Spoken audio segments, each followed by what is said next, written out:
Hello, good morning, everyone. Everyone is awake. Great. First of all, welcome to the fourth Tech Inclusion Conference. Come on, a big applause here.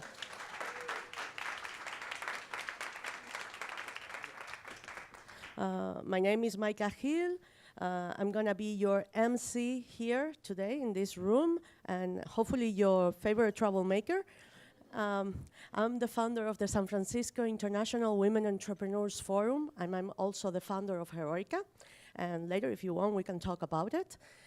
And today, we have amazing workshops here in this room and also solo talks. So I hope that you will be able to enjoy them. As you can imagine, I have to thank before we start, Wayne and Melinda for having us again here this year, and actually to put in for the fourth time this conference together. So a big applause to Melinda and Wayne, please. I also want to thank all our sponsors and also all the volunteers and the speakers and of course the attendees, because without you we wouldn't be here. So thank you so much for being all part of this huge family. So just to start, we're going to have an amazing workshop called Present with Impact and encourage others to speak up. And this workshop is going to be done by Tina Jackson and Joy Leach. Let's give them a big applause. Thank you. All yours. All right, I love it. So good morning. How are you all? I was going to say, I think we look better in person than in those photos, or hopefully we do. So how many of you got to hear the opening session in there? Really inspiring, right? I was in here, so I missed it. So I'm going to have to watch it later. And we have a lot to share with you today. So our hope is that each of you takes something very practical out of this. And I want to ground us a little bit in who we are, because you might have thought, do these ladies just walk off the street? So this is a little bit about the work Joy and I have done for the last 20 years. We have, I feel like we were pioneers in the work of diversity and inclusion, wrote a book 1,000 years ago based on the diversity work we were doing things like glass ceiling studies in the intelligence community.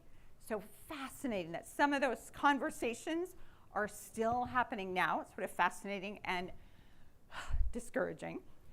We do a lot of work in the realm of leadership development. So whether that's executive coaching with clients in high tech, doing long-term leadership development programs, and we also do a lot of workshops for emerging leaders.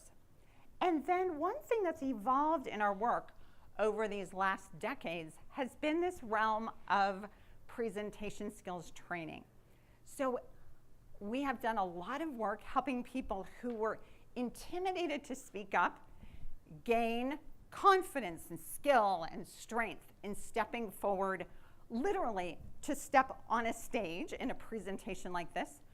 And our work has evolved over time to include a lot around virtual presentation skills.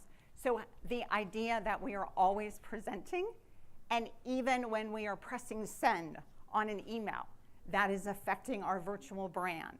When we're on a call, we can't necessarily see the other people, but again, that's a way in this day and age that we are presenting all the time.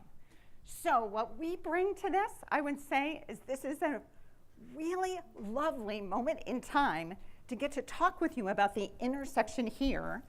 And our intent is to keep this moving pretty quickly. We want this to be a dialogue with you. So if you think of in any conversation, there is a sender and a receiver. And many times we focus on the sending piece, right? My intentions were really good. Or here's the email, I'm just going to press send and send over to someone else. And I feel like I did my part. And we don't necessarily know how it landed.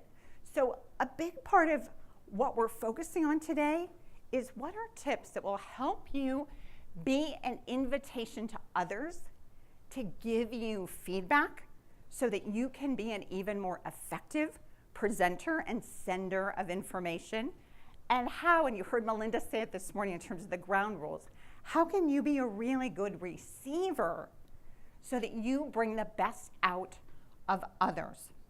So this session is for you if, one, you are passionate. And let me see hands. How many of you are passionate about diversity and inclusion and want to be a greater advocate for change? Fabulous. How many of you lead other people and you know you need to be able to model these skills of presenting with impact and also encouraging other people to speak up? Great. And then third, there may be some of you who are, again, whether leader or not, you want to hone your presentation skills. You want to be able to, I see lots of head nods, be able to present yourself, again, in any forum, face-to-face or virtual, with greater confidence and greater skill. So we want you to do this. We're going to do this super fast. Turn to someone near you. You can do this in a pair or a triad, and talk for 60 seconds about what is a challenge you are facing in terms of presenting that you are hoping we are going to address today. All right, go.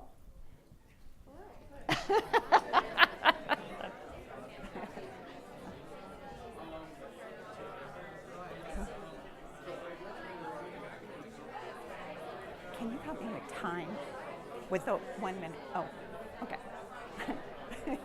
Oh, she's back there taking pictures. Oh, no, I mean just the timing on this 1 minute.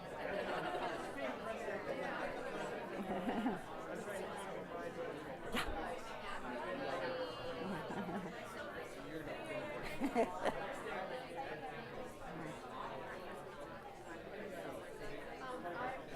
40 seconds.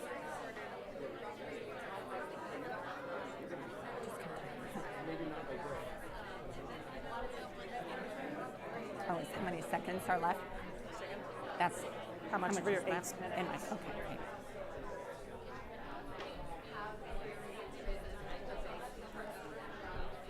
It's hard to see because we're so low. Like, one is stand on those things. Fantastic. We've already got just one behind me. Yeah.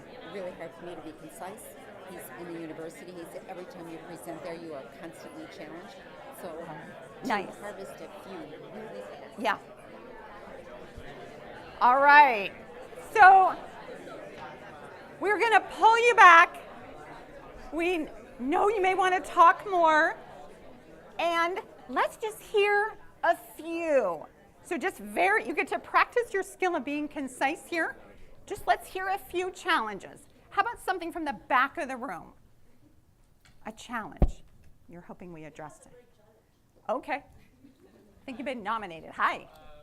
So whenever, and I'm not saying my specific company, but just in general, when you're teaching on diversity and inclusion, when you're training, a lot of times people who are not part of underrepresented groups feel defensive immediately. Once they see diversity in the title, Yeah. it's anti-white or anti-male, and just trying to get people to open their minds without, immediately just saying, no, that's not for me. Fabulous. All right, we will definitely be addressing that. How about something from this zone? Yeah. My two conversation partners both indicated that they're interested in raising the voices of other people. So like the part in the parentheses that's about like even if you're really comfortable speaking out, making sure that other people feel comfortable. Great. Could everybody hear that? So raising the voices for others and finding ways to encourage people to speak up even more from her conversation partners. Fabulous. And how about something from this zone? My partner talked about training for global teams Ah. and understanding when you're doing virtual trainings, how you know sort of how other people are feeling, how other people are receiving it. Got it. Could everybody hear that? So when you're working on a virtual team, how do you know how people are receiving things, feeling about things, and so forth? I wish we had 8 hours with you. So we're going to do as much as we can in the next 35 minutes. How's that? And here is essentially our agenda.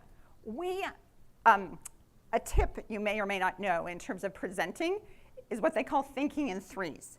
It helps you organize your thoughts as a presenter, and it helps people retain what you're sharing. So our 3 chunks today are prepare, practice, and present. Know that just like we did right here, we really do want this to be a dialogue, so invite your questions throughout. Also know, like the comment that just came up about how do you read a virtual audience, there may be more than we can get to right in this session, so we'll offer what we can and then track us down.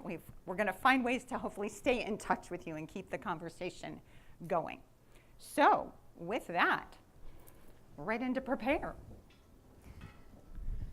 So what's so exciting is what Tina just said, that we really want you for 8 hours. I'd like you for 4 days. So the idea here is, if we're thinking about this idea of thinking in threes, and we go back to preparation, so anytime, and what we've noticed over the years, that we talk with people that feel like they don't have a voice that's strong enough and they aren't represented in the way that they want to be, it's often because someone else is. So the notion of, we were just speaking at the tech conference a couple of months ago, and afterward a young woman came up to me and she said, I can't tell you how many presentations I've prepared for someone else to deliver them, right? So that notion of you're in the background, you're the support, you're the brilliance behind what puts it together, and then somebody else gets to speak it. So what I want you to know up front is, if you're speaking it, people think you're the one that did it, that you're the author of that information. Seldom do they see what's behind you. So the very first thing we want to talk about in terms of prepare is raise your hand, say yes, volunteer before you are ready.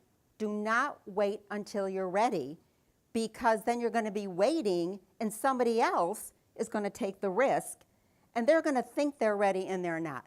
So I heard, just as I was listening to some of the conversation already, that sometimes we're plagued with the imposter syndrome. I actually think that's a good idea. I think that if you feel like you're being an imposter, then you're taking risks enough to put yourself forward. So stop thinking of that as a negative. And this whole idea is always be prepared to say yes, put yourself out there, volunteer to do it, get the assignment early on, and then, Melinda has this TED Talk on creating allies. Then you gather your support and your allies to help really prepare you for that particular thing. But I can't say enough that you got to step forward before you're ready and have the confidence that you'll prepare after you do that. Make sense?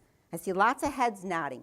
So no longer be the person that's in the background while somebody else is saying your words. Deal? Yeah, that's a deal. That's a first deal we have to make in this room in order for this to work. Truly. The other thing that's so important is that if you're a leader, and this isn't just the leader. I want to take us out of that zone of you have to be the person that is the one that's managing this individual. If you're a colleague of somebody, then help push that person out of the nest. Maybe you volunteer them, or you be the support to give them the confidence, or you let them know that you have confidence in them before they have confidence in themselves. And then afterward, be willing to be the person that helps them prepare. So much of this initial piece is that you can get ready for anything. And oftentimes, when Tina talked about thinking in threes, they've done brain research that if you're on the spot in a meeting or in a presentation and somebody asks you a question, you can say, well, let me think about that. There are actually 3 different ways to look at it. Do you know your brain will deliver 3 things to you? It's amazing. So start using some of these little tips in order to move yourself forward. We want to gain visibility for ourselves and support visibility for others. There's another thing I want to say really quickly here. When we did the glass ceiling study for that huge intelligence organization, what we learned was if you get an assignment early on and it's successful, you will be perceived as being successful in numerous other assignments that have nothing to do with that. So the visibility that's critical is you have to get in early. Make sense? All right, cool. The second thing is, so I have to know my audience, and I can imagine that for anybody that you present in front of, whether it's one person, you want to go and present an idea to somebody that you might be a little intimidated by, or you're speaking to a large group, somebody else knows that person well. So this is a place where so much of what we talk about in terms of presenting with impact is using your environment and your network to understand who people are. So let's say I'm going to go and I'm going to present to this team of 3, yet I don't know them yet, and I'm not sure, and how do I make myself relevant and really hit it out of the park with these 3? Well, I find somebody that knows at least one of them, or maybe all 3 of them, and part of preparation is I'm going to do my homework around the politics of this. Who are they? Who are they connected to? What might some of their strengths be? What is the pitch I want to make? What might some of their biases be? How much detail do I want to give them? I can't tell you how many software engineers we work with that want to tell the whole story of how they got to that bottom line because they're so proud of the work and it's so solid and their methodology was so fine, right? I see heads nodding. And maybe what that person wants is your 3 findings and nothing else. So you might feel like, wow, I have so much more to give them, and you do. What they want is the bottom line. Or you find out beforehand in your preparation.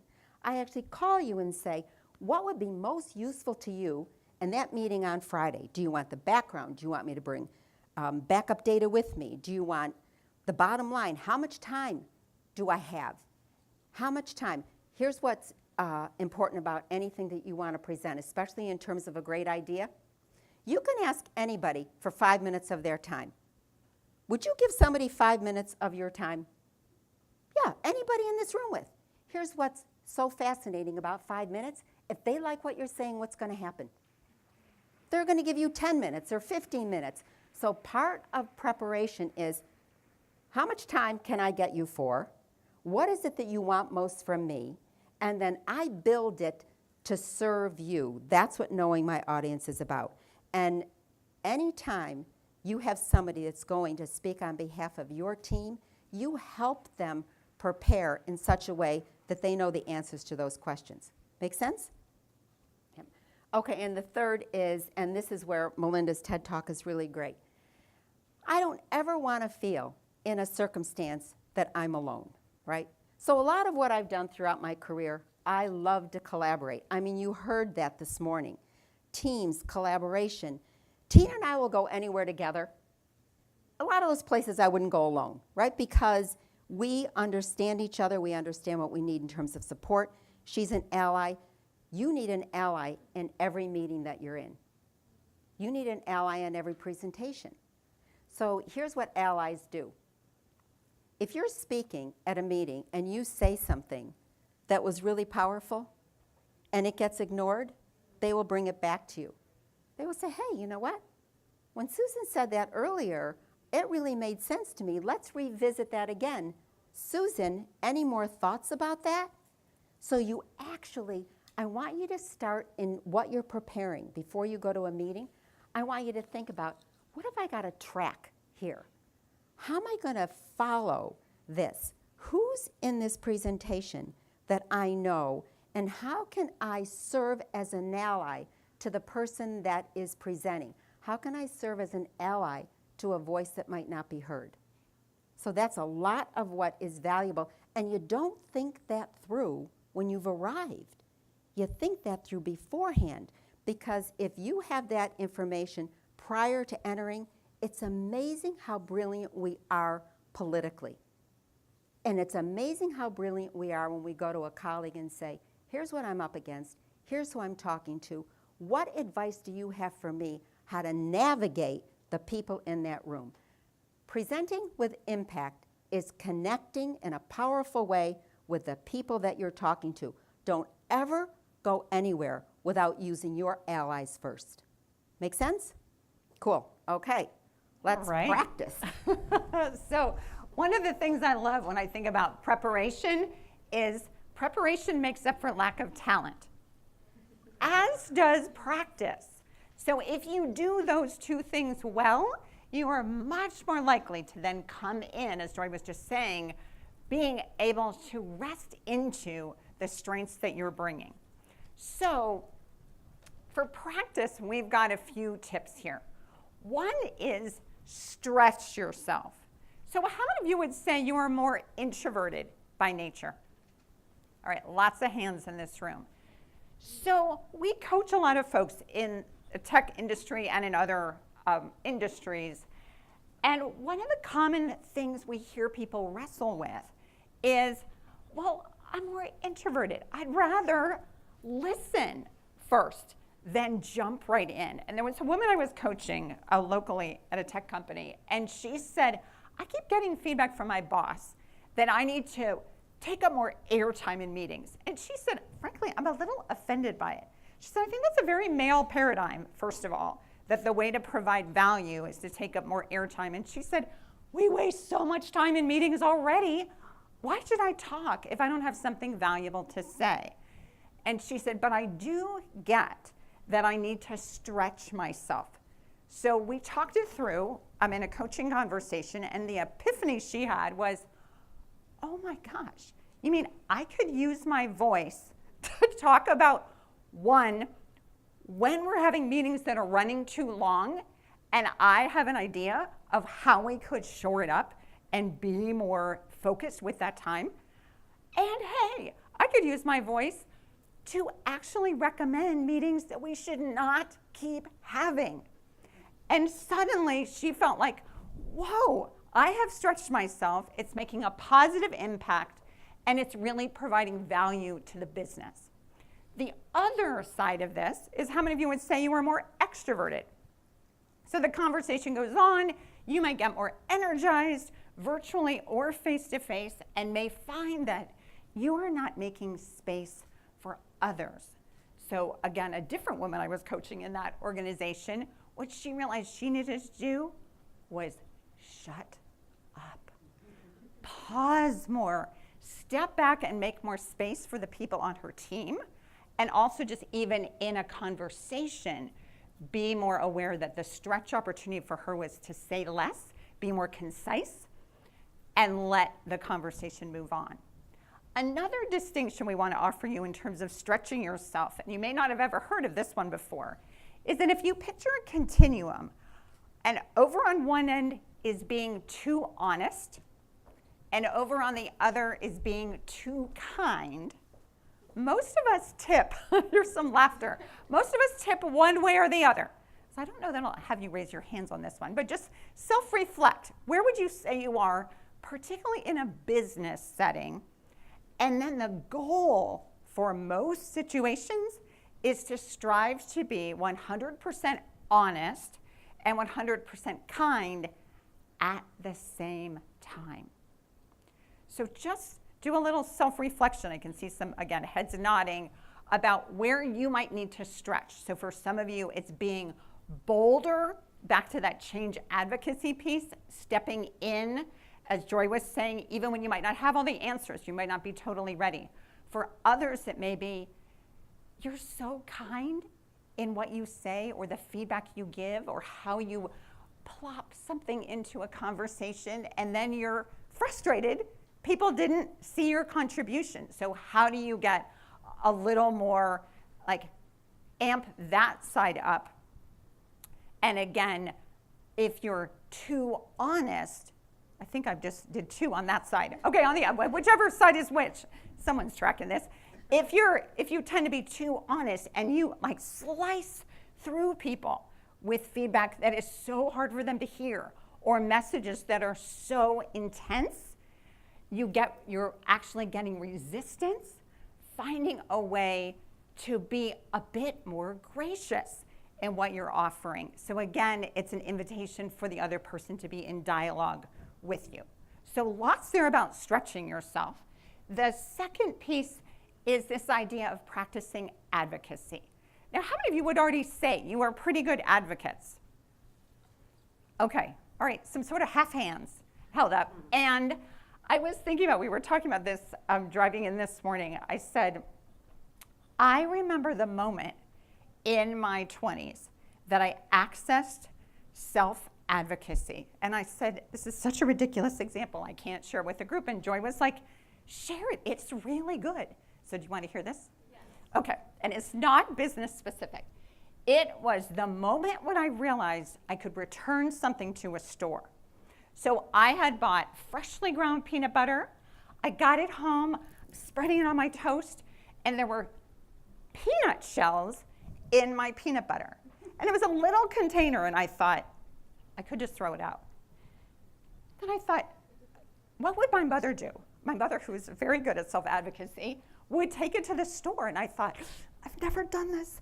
And I walked into Safeway, and I took it to the customer service counter, and I said, I got this freshly ground peanut butter. Here's my receipt. And it's got peanut shells in it. And the woman just looked at me, and she said, oh, well, would you like your money back? Or would you like another one? It's like, that's it? It's that easy? I will return anything, anywhere. My wife here can vouch for, I will talk to anyone, ask anyone any favor. It like opened up something in me that now I go around saying, I'm just really ballsy. I'm just ballsy about a lot of stuff. So this is about embrace that part of yourself and know that there's parallel learning. So returning something in the store might seem like it's not business related, but it can help you then be more of an advocate in work situations. Similarly, if you are more on the leadership side and wanting to advocate for others, a key way you can do that is to give people honest feedback. So back to that piece of honest versus kind. One of the key things we've found, and we keep referencing this work we did 20 years ago that has so affected our careers, was what we found was the people who were incredibly successful in organizations had access to what they call the unwritten rules. Those things often aren't explicitly said anywhere, but they end up getting honest feedback that other people don't get. So that can be a great way to advocate for others. And then last is rehearse your message. So how many of you, when you're going to present something that's important, practice out loud? Wow, all right, so at least half of you. So there's a great Tim Ferriss story, if you've not heard this before, where he said he had gotten a last-minute invitation to speak at South by Southwest. This was several years ago, or a number of years ago, before he was really huge. And he said he used frequent flyer miles to get there. He tried to book a hotel. All the hotels were booked. So he stayed with a friend, and he got to his friend's house, and he knew his presentation was the next morning, and he thought, I've got to practice this out loud, but I don't have anybody to practice with. And his friend had 3 chihuahuas. And he was like, well, I'll practice in front of the chihuahuas. And if they're engaged, I know I've got a really compelling delivery. So anyway, think of chihuahuas around that. And this idea of also reframing anxiety, finding a way to recognize that is a natural physiological response. All it means is when you're feeling that level of adrenaline, your cells need more oxygen. So get your feet firmly planted on the floor. Get your back in the back of the chair. Sit up tall or stand up so that you can breathe, and that will naturally help you calm your energy down. And if you're a leader wanting to model these skills, let people know that you practice and rehearse. Because many times what we hear with client organizations we work in is people are like, oh, I'm so intimidated, I don't think I'm a good presenter. And I look at the leaders above me, and they're just so polished and they're confident. They must have just been born that way. Well, maybe, but probably not. This is a skill they have honed and worked on. They've gotten feedback, they've gotten coaching. So you being honest and vulnerable about there's still times you get nervous. And here's what you do to rehearse and practice can let people know, oh, it's okay to be going through this. And even giving people some time to practice in front of you, and then you as a leader giving them really clear and honest feedback. So we're moving into the last P. Okay, so now we are there. We're in the presentation itself, and once again, we want to expand this beyond thinking that it's in front of a group. Some of the most impactful presentations you might make in your career could be with one person that has great influence over you in your career. It can be in a small meeting, or it can be in a large venue. It could be with thousands of people. The same principles apply. So let's look at this little thing up here in the corner. So non-verbally, what's so significant is there are the words I say that, based on you trusting me and believing what I'm saying, about 7% is going to be attributed to the actual words I say. Isn't that amazing? I mean, for all we do in terms of getting the words right, that's 7% of trust and believability has to do with the words. 38% has to do with my voice, the tone of my voice, the inflection, the pacing, the pitch, the projection. We work with many people in Present with Impact that believe that their accent is a deterrent for them. And what I want you to know, if you speak at a particular pace where you have pauses, we can understand you no matter what your accent is. And the more you practice it, the more comfort you're going to have in delivering information, and the better tuned our ear is going to become. It's not just your responsibility to be able to communicate in dialogue if English doesn't happen to be your first language. For some of you, it's your fifth language.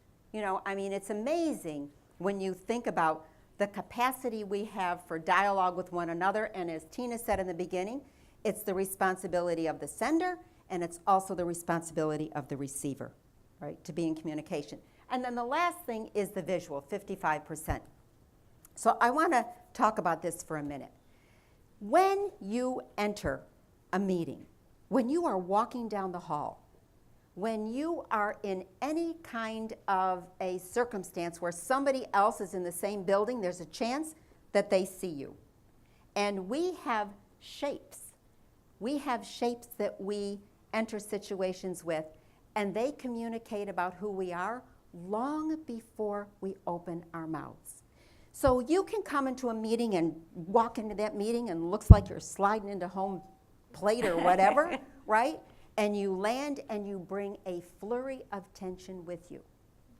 You might be somebody that never smiles. So that's a problem if you never smile. I mean, it really is, because smiling is a universal language. So it doesn't mean you walk around like a fool grinning all the time. It just means that you have a way of using your face to be an invitation for someone to approach you and talk to you.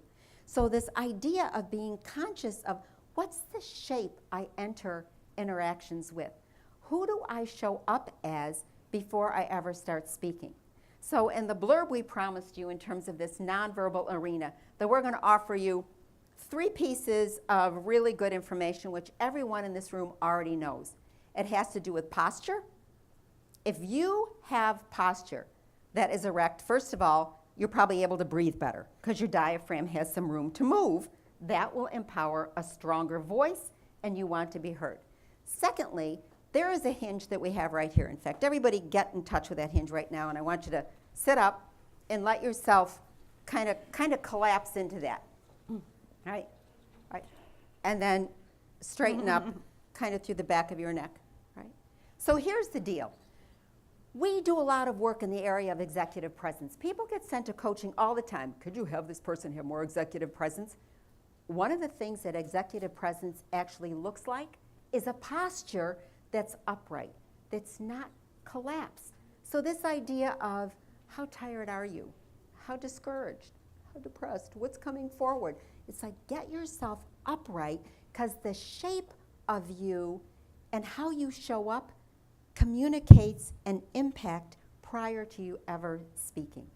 Make sense? So posture is really critical, and there's research that says if we stand up straight, it actually does give us more energy. Second is eye contact. What I want to caution you around here is that if we look at eye contact and we talk about around the world, It is the US business culture that's obsessed with direct eye contact. Maybe if you're traveling in a different country, it's very different. I worked with a young woman who was born in mainland China, came here. She was practicing a presentation in front of me, and she stopped the practice, and her eyes filled up with tears. And I said, "What's going on?" She said, "If my grandmother were here, she would be ashamed of me right now." I said, "Wow." She said, "I was not raised to be this bold. I was not raised to be this visible." She said, "I wasn't even raised to look you in the eye." So when you think about what internally we are working with, what we're working through, the notion here is to be really cognizant of how much you're stretching inside to be who you want to be and to show up in a business culture that demands a lot of you in terms of visibility. That's just how it is here, and the better you get at it, the more successful you will be. There are lots of other ways to be successful. Also, this happens to be about presenting with impact. So it's moving through some barriers potentially that are internal. It's also having deep respect that different cultures do things different ways. And we're talking about this culture and not to assume that this culture is the culture. The other thing that's interesting here is that you can present when you're listening. So we have a colleague, and I will tell you that in every presentation that this woman is in, the presenter ends up looking at her.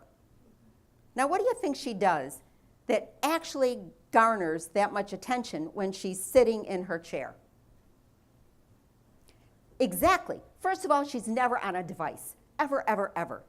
The other thing she does is she nods, she reflects back. She's got an amazing way of being present and attentive.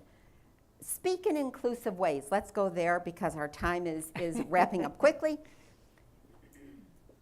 There's so many things I want to say here, so I'm going to say one thing because I don't have a lot of time left. Here's what's important.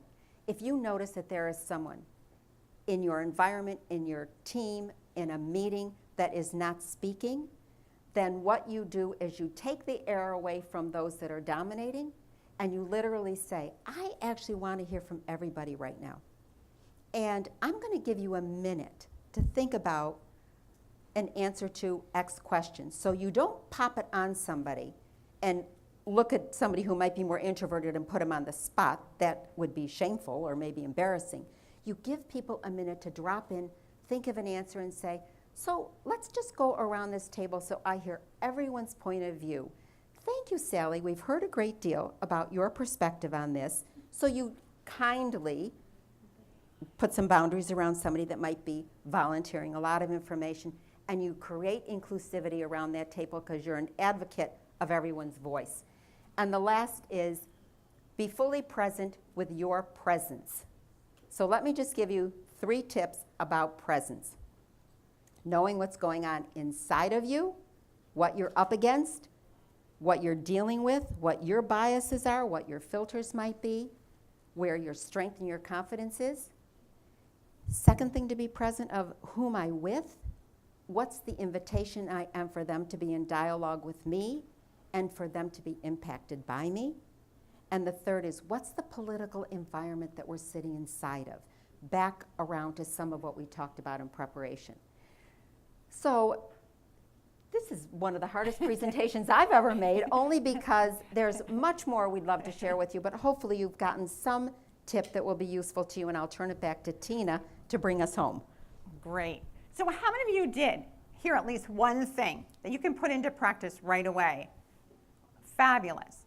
So we want to offer you something as a takeaway, one in part because we know our time has been tight, and also we just know some of you were taking pictures of the slides and so forth. One, we're happy to share the slide deck with you, of course. We also have a little job aid that we can send you electronically. So this has a lot more tips on how to present yourself non-verbally, see heads nodding, and also more information that Joy was going over about the trust and believability and communication, so both body language and voice. So to do that, a couple of things. One is you could go to our website, which is prileadership.com right now if you want, and just go to the Contact Us page and send us a message and just put Tech Inclusion in there, and we'll know to send you that. We can do this a more old-fashioned way. We have a little bowl over there if you have a business card and you want to drop your business card there. Who has business cards? Anybody? A few people, yay. If you want one of our business cards, they're over there as well. And we also, and this was a big hit at the last tech conference we spoke to, we have old-fashioned paper and pen if you want to write down your name and your contact info. Also know, we know we're getting booted out of this room, but we are happy to chat with you in the hallway. We are here through 1 o'clock today, so find us if there are more questions we didn't have a chance to answer for you.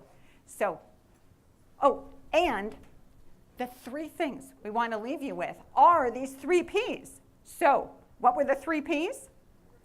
Prepare, practice, present. It's like real estate, location, location, location. So the 3 Ps. All right, so thank you guys. It was great fun being with you.